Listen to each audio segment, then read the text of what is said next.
Hello everyone. आज का हमारा सीआरएम का पार्ट 5 है।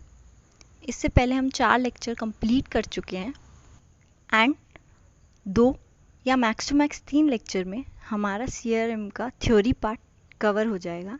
उसके बाद हम एक्रोनिल्स और हमारी जो डेफिनेशंस हैं सीआरएम में उनको क्वेश्चंस के थ्रू कवर करेंगे एंड उसमें हम छोटे छोटे टॉपिक्स जो मतलब एज सच इतने इम्पोर्टेंट नहीं है but we have time so why can't we study, तो हम उसमें वो चीज़ भी कवर करेंगे। तो आज का जो सीआरएम का पार्ट 5 है उसमें हम सीआरएम प्रोसेस, कस्टमर डिफेक्शन और सीआरएम के टूल्स के बारे में पढ़ेंगे कि क्या होते हैं। सो स्टार्ट करते हैं। सीआरएम प्रोसेस में 3 चीज़ें होती हैं: acquisition, customer interaction management and third is customer retention. Customer acquisition क्या होता है? किसी भी कस्टमर को एक्वायर करना, मतलब किसी भी कस्टमर को अपनी कंपनी के साथ जोड़ना, वो बिजनेस में आपकी वैल्यू दे, तो वो हमारा कस्टमर एक्विजिशन होता है। सबसे पहले कस्टमर का एक लीड देखा जाता है कि कंपनी को लीड मिली कि ये हमारा कस्टमर बन सकता है, प्रोस्पेक्ट। एंड थर्ड होता है फाइनली वो जाके हमारा कस्टमर बनता है। सेकंड आता है कस्टमर इंटरेक्शन मैनेजमेंट। कस्टमर से आप इंटरेक्ट कर रहे हैं थ्रू डिफरेंट वेज, जिसमें ईमेल, फ़ोन कॉल्स, एसएमएस, बहुत सारे मेथड्स हैं। उसमें कंपनी एक आपका कस्टमर का कॉन्टैक्ट सेंटर बनाती है जिसमें हर कस्टमर की कॉन्टैक्ट डिटेल्स होती हैं, टेलीफोन नंबर, ईमेल एंड वो सारा कॉन्टैक्ट सेंटर में वो रखते हैं। एंड कस्टमर रिटेंशन, एक कंपनी है,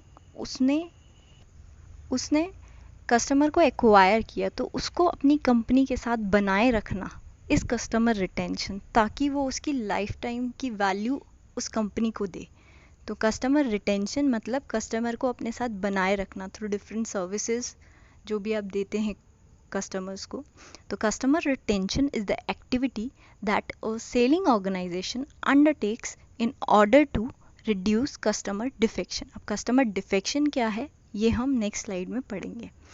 successful customer retention starts with the first contact an organization has with a customer।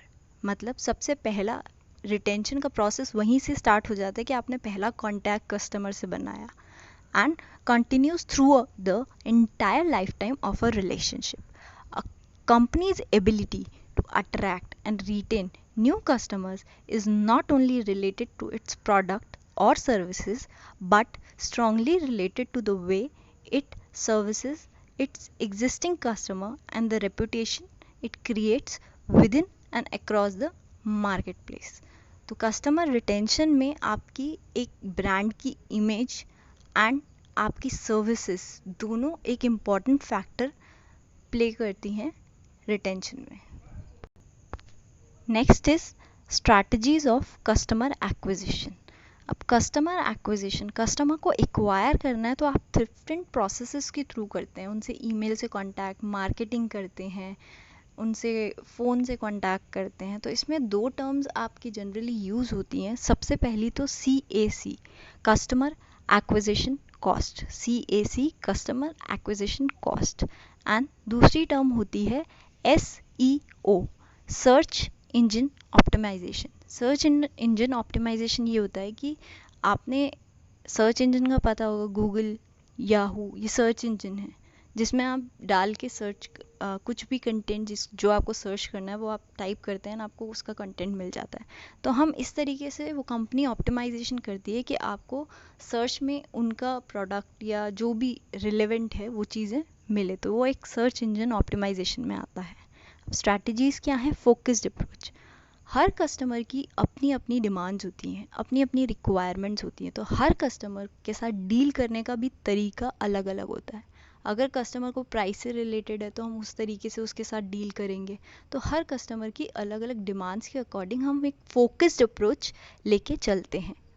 Second आती है providing a win win platform. Win win क्या प्लेटफॉर्म क्या है? Middle path. मतलब कस्टमर को भी लॉस ना हो, कंपनी को भी लॉस ना हो, मतलब एवरीबडी थिंक्स कि वो उनका फ़ायदा है, तो वो होती है हमारी विन विन सिचुएशन। थर्ड होता है initiate a forum for communication. Customer को अगर कोई प्रॉब्लम है तो एक कम्युनिकेशन के लिए एक प्लेटफॉर्म फोरम लॉन्च किया जाए। एंड फोर्थ होती है अटेम्प्ट टू मिनिमाइज FUD।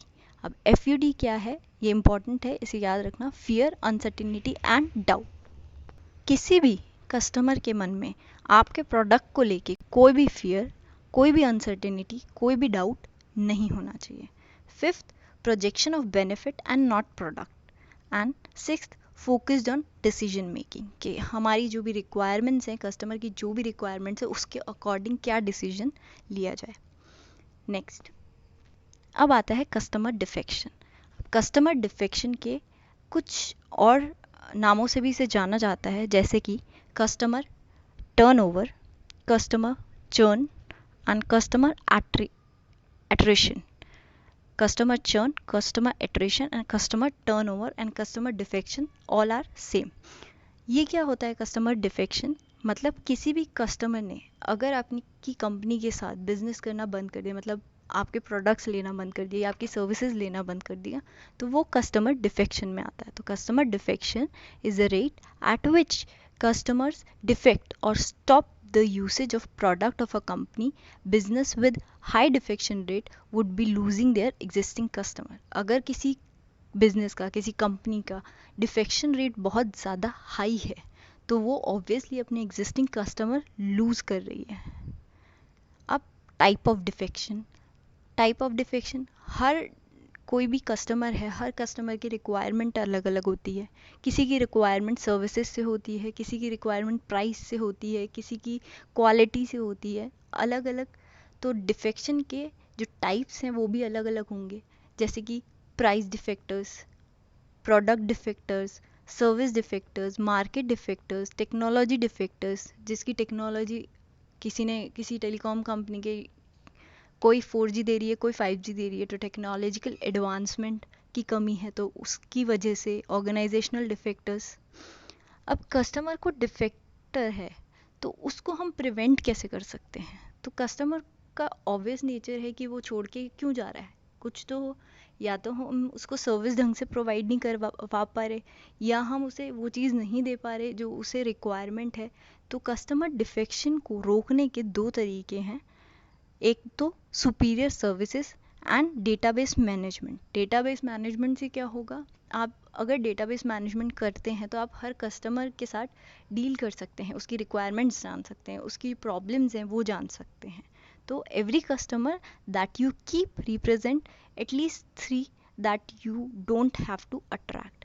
मतलब अगर एक आपको नया कस्टमर अपने साथ जोड़ना है, नया कस्टमर अगर आपको अपने साथ जोड़ना है तो उसकी प्राइस, जैसे मैंने आपको पिछले उसमें बताया, प्राइस ज़्यादा होती है एज़ कम्पेयर टू अगर आपको इनिशियल कस्टमर जो आपके साथ ऑलरेडी जुड़ा हुआ है उसको मेंटेन करने का, क्योंकि उसको सिर्फ आपको सर्विस प्रोवाइड करनी है, उसके साथ आपको और कोई वो नहीं करना है। बट नए कस्टमर को अट्रैक्ट करने के लिए आपको एडवर्टीजमेंट और उसके साथ कॉन्टैक्ट बिल्डिंग बहुत प्रोसेस होता है, तो वो उसकी कॉस्ट ज़्यादा होती है। तो इट्स बेटर कि हम कंपनी के एग्जिस्टिंग कस्टमर जो भी है, ऐसा नहीं है कि बिज़नेस हम लोग नहीं क्रिएट करें, लेकिन एग्जिस्टिंग कस्टमर्स के साथ सर्विस दे के हम उनको एक लॉयल कस्टमर बना सकते हैं जो अपनी पूरी लाइफ टाइम के लिए आपकी कंपनी के साथ जुड़ जाए। अब आता है CRM प्लानिंग एंड इम्प्लीमेंटेशन। इसमें स्ट्रैटेजीज़ क्या होती हैं CRM को प्लान करने का? सबसे पहले आपको बिजनेस ऑब्जेक्टिव डिफाइन करना होता है। CRM को 3 डायमेंशनल समझना होगा।